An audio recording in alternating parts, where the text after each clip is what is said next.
Bueno, a continuación comenzaré con la explicación de nuestro circuito base para nuestro taller número 3. Para eso es importante conocer la función de cada elemento en nuestro circuito amplificador. Primero tenemos dos fuentes, VS1 y VS2, que son fuentes de señal alterna. Son las fuentes de entrada sinusoidal del circuito y que son seleccionadas a través del interruptor SWVS. VS1 tiene una amplitud de 10 milivoltios, mientras que VS2 tiene una amplitud de 50 milivoltios, ambas con una frecuencia de 1 kHz. Estas sirven para generar la señal que será amplificada por el transistor. En el osciloscopio, en nuestro canal 1 o canal A, se observa directamente esta señal de entrada, que es nuestro llamado BS. Luego tenemos nuestro selector de fuente, que es SWVS, que permite elegir entre nuestras dos fuentes. Cambiarlo modifica la amplitud de la señal de entrada, afectando directamente cuando amplifica el transistor y si se satura o no. Por otra parte, tenemos nuestros tres potenciómetros, R1A, R1B y R1C. Son resistencias variables que controlan la corriente base y B. Están en el divisor de polarización de la base junto con la resistencia R2, que es esta de aquí. Se elige mediante nuestro interruptor SWR1, que es este que está aquí. Primero tenemos R1A, que tiene un valor de 10 kiloohmios al 100%. Esta es la polarización más fuerte de la base. Cuando esta se elige tenemos una corriente de base mucho mayor y tenemos mayor amplificación. Luego tenemos R1B, que está a 50 kiloohmios al 45%. Nos da una polarización media. Luego tenemos R1C, que es de 1 megaohmio, que está al 0%. Eso significa que casi no tiene polarización y el transistor casi no conduce. Luego tenemos nuestro interruptor SWR1, que es el selector del potenciómetro de base. Permite elegir cuál de los tres potenciómetros se va a utilizar para la polarización. Cambiarlo modifica el punto de operación del transistor. Luego tenemos nuestra resistencia R2, que tiene un valor de 150 kiloohmios. Forma parte del divisor de voltaje junto con R1. Fija el voltaje de la base para mantener estable el punto de operación. Garantiza que el transistor se mantenga en región activa, ni saturado ni cortado. Luego tenemos nuestro segundo potenciómetro, que es este que tenemos en la parte de acá. Este está constituido por RC1, RC2 y RC3, que este es el potenciómetro del colector. Son las resistencias de carga del colector seleccionadas por nuestro interruptor SWRC. Determina la ganancia de tensión del amplificador.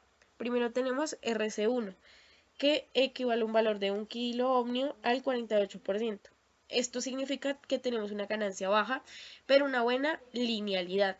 Luego tenemos RC2, que tiene un valor de 10 kiloohmios al 2%, que esto nos significa que tiene una ganancia media y posible distorsión. Luego tenemos RC3, que es de 1 megaohmio al 0%, que significa que tenemos una ganancia altísima pero sin carga, casi sin corriente y casi no amplifica. Luego tenemos nuestro interruptor SWRC, que es el selector del potenciómetro del colector. Permite conectar uno de los tres RC, cambiar el valor de la resistencia de carga del transistor. Luego tenemos Q1, que es este de acá, que es nuestro transistor NPN 2N2222, que tiene un beta de 200 y un IS de 1 por 10 elevado a la menos 14. Es el componente activo que amplifica la señal. Una pequeña corriente de base controla una corriente mucho mayor en el colector, que es IC. Convierte una señal débil de entrada, BS, en una señal más fuerte de salida, que es nuestra BO, que también se encuentra conectado en nuestro osciloscopio. Luego tenemos RS, que es esta que se encuentra en la parte de aquí, que es de 50 ohmios, que esta limita la corriente de entrada de la fuente y simula la resistencia interna del generador. Evita sobrecorrientes hacia la base. Luego tenemos nuestro primer capacitor, CIN, que es de 10 microfaradios. Es el condensador de acoplamiento de la entrada. Permite paso solo de señales AC en la fuente y bloquea la componente DC. Evita alterar la polarización de la base por la fuente. Luego tenemos nuestro otro capacitor que es Cout, que también tiene un valor de 10 microfaradios. Es el condensador de acoplamiento de salida. Bloquea el voltaje DC del colector y deja pasar únicamente señal alterna amplificada, que es nuestro VO, hacia la carga. Luego tenemos nuestra RL, que vale 1 kiloohmio, que es nuestra resistencia de carga, conectada a la salida. Simula el dispositivo que recibirá la señal. Por ejemplo, podría ser un altavoz, etcétera, etcétera. Afecta la ganancia total. Si RL es pequeña, la amplitud de salida sería baja. Ese es un ejemplo. Y por último tenemos nuestro BCC, que se encuentra en esta parte de acá, que es la fuente de alimentación DC del circuito. Esta se encuentra en 12 voltios. Proporciona la energía necesaria para que el transistor funcione y pueda amplificar. Bueno, a continuación procederé a explicar qué ocurre en cada uno de nuestros potenciómetros. En nuestro potenciómetro de polarización R1A, R1B y R1C, estos controlan la corriente base y B y por lo tanto el punto de trabajo del transistor. Cuando cambiamos el porcentaje de cualquiera de ellos, cambia la resistencia que hay entre la base y el voltaje de alimentación en DC, que es BCC. ¿Qué ocurre si aumentamos el porcentaje?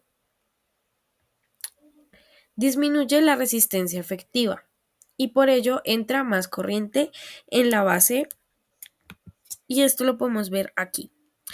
Cuando le damos a simular y vemos que yo le aumento el porcentaje, vemos que nuestra IB aumenta. Directamente por ello nuestra IC también aumentará, nuestra corriente de colector.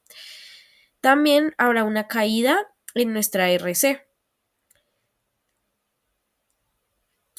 El voltaje en el colector va a disminuir igualmente, como se nota en la simulación. En conclusión, si aumento el porcentaje del potenciómetro de polarización, dejo pasar más corriente hacia la base. El transistor conduce más y la salida se amplifica más, pero puede distorsionarse si llega a saturarse. Bueno, ¿qué pasa si disminuimos? Aumenta la resistencia efectiva y entra menos corriente en la base. Como vemos, si lo disminuyo, nuestra IB a su vez también disminuye. Directamente nuestra IC o nuestra corriente de colector también va a ir disminuyendo. La caída de RC baja y nuestro BC aumenta. El transistor se acerca a corte y la salida BO se hace un poco más pequeña. En conclusión, si bajo el porcentaje del transistor, recibe menos corriente en la base, conduce menos y casi no hay señal de salida. El circuito queda subpolarizado.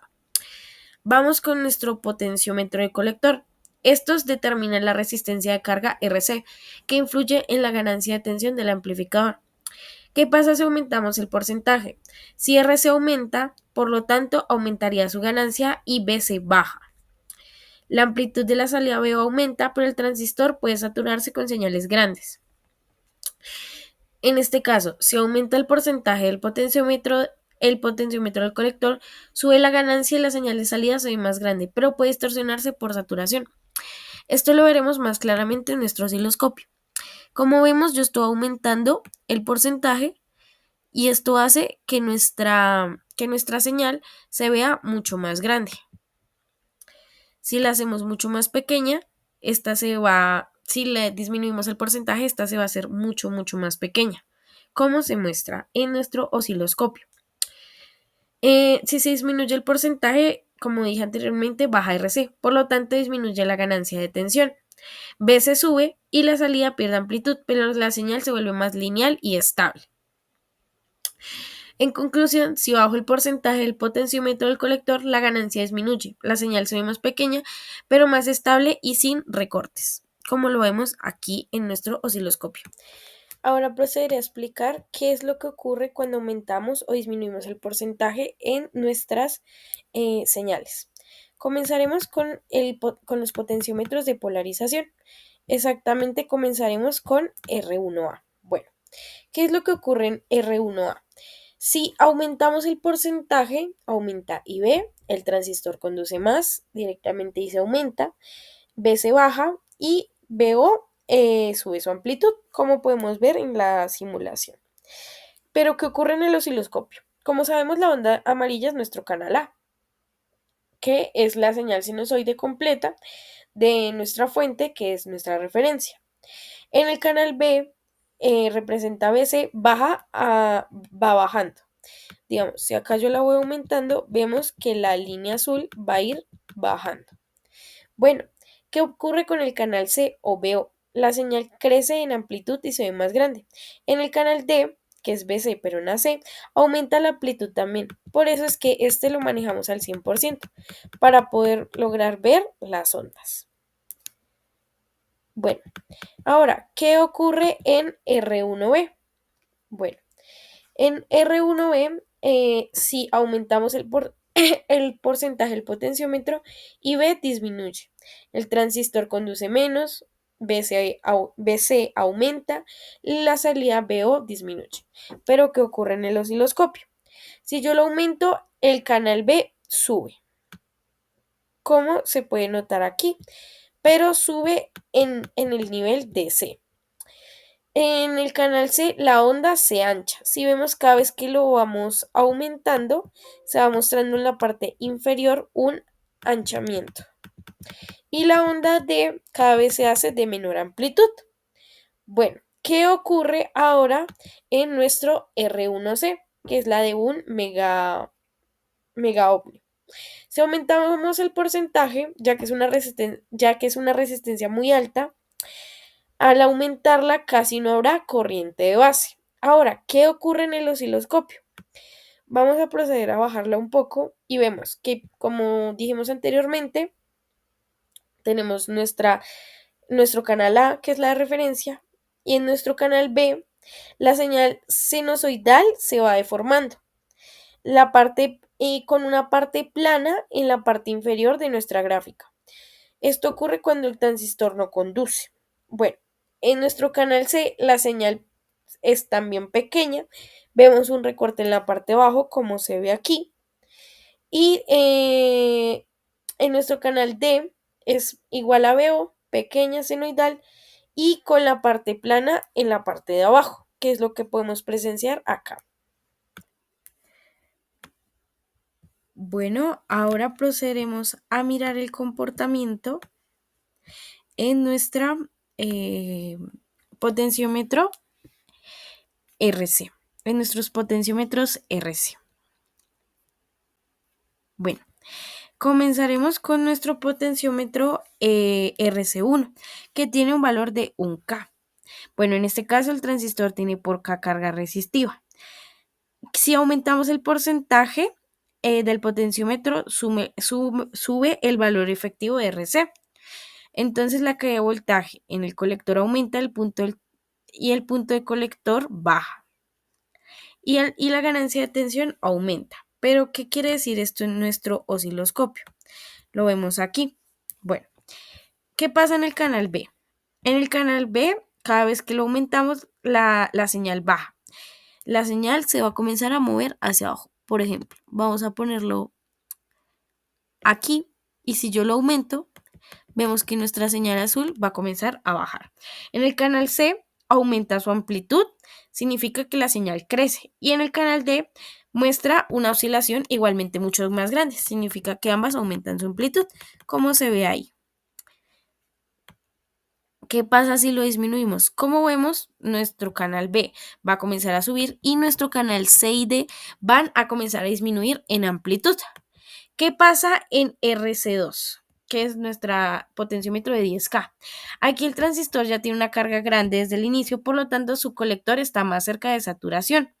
¿Qué pasa si aumentamos el porcentaje del potenciómetro?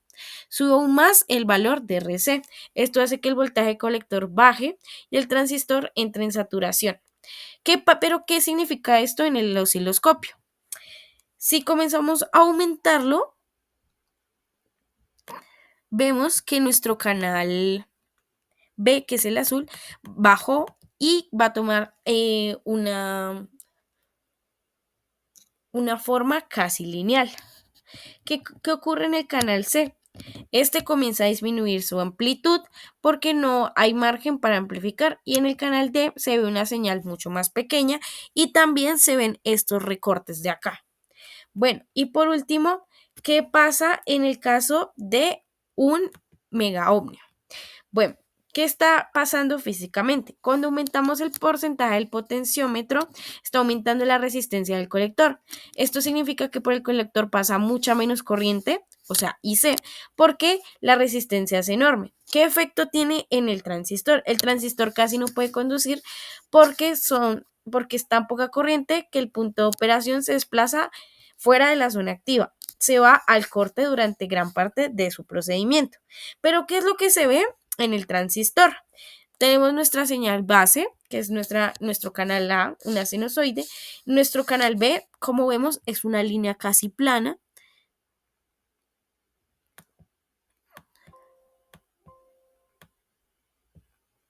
Si lo comenzamos a aumentar,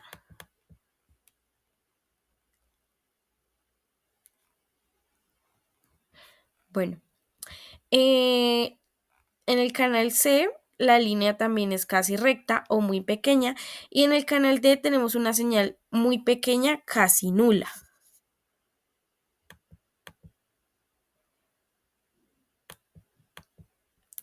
Este comportamiento no lo podemos notar por el otro potenciómetro. Digamos, aquí podemos presenciar la señal, pero si yo voy aumentando en nuestro potenciómetro de un megaohmio en RC3, vemos que en todos nuestros canales va a tomar una tendencia lineal.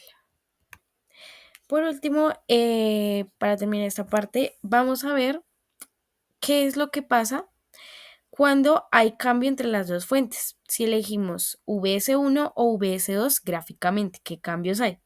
Recordemos que VS1 tiene una amplitud de 10 milivoltios, mientras que VS2 tiene una amplitud de 50 milivoltios, ambas con la misma frecuencia, de 1 kHz. Bueno, mientras que vemos los cambios en VS1, se ve la onda de la siguiente manera. Como se puede ver, en VS1 la señal de entrada es más pequeña. En el osciloscopio los canales A, B y C y D muestran ondas sinusoidales suaves, sin deformaciones visibles. Esto significa que el transistor está trabajando en zona activa, amplificando la forma lineal. La señal de salida BO en el canal C mantiene su forma sinusoidal, solo que más grande que la entrada. Luego, ¿qué cambios hay en VS2? Ahora, para cambiar en VS2, lo procederé a cambiar. ¿Qué es lo que ocurre?